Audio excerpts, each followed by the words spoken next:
A long time ago in the land of Israel, people had turned away from the one true God. They worshipped false gods like Baal, and their king Ahab was one of the worst of them all. But then came a man named Elijah. He was bold, fearless, and totally devoted to God.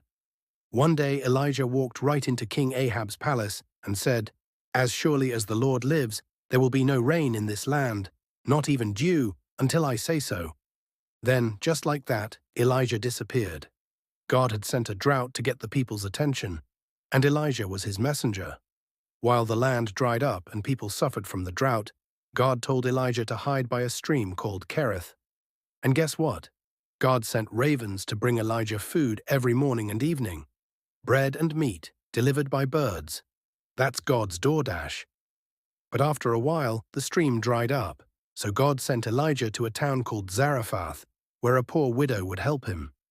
Elijah found the widow gathering sticks. He asked for bread and water, but she had almost nothing, just a little flour and oil left. She said, "I'm making the last meal for me and my son before we die." But Elijah told her, "Don't be afraid. Make some for me first. God promises your flour and oil won't run out until the rain returns." She obeyed in faith, and the miracle happened. Every day there was enough food. God provided again and again. After 3 years, God told Elijah to go back to King Ahab. It was time to prove once and for all who the real God was. So Elijah challenged the prophets of Baal to a showdown on Mount Carmel. Here's what he said: "You build an altar to Baal, and I'll build one to the Lord. We'll each ask our God to send fire. The God who answers by fire, he is the true God." Baal's prophets shouted, danced, and even cut themselves. But nothing happened. Then Elijah prayed a simple prayer: "Lord, show them you are God." And boom, fire fell from the sky, burning up the sacrifice, the wood, the stones, and even the water around the altar. The people fell to the ground and cried out, "The Lord, he is God."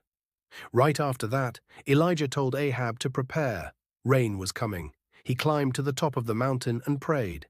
At first, nothing, but then his servant said, "I see a cloud, as small as a man's hand."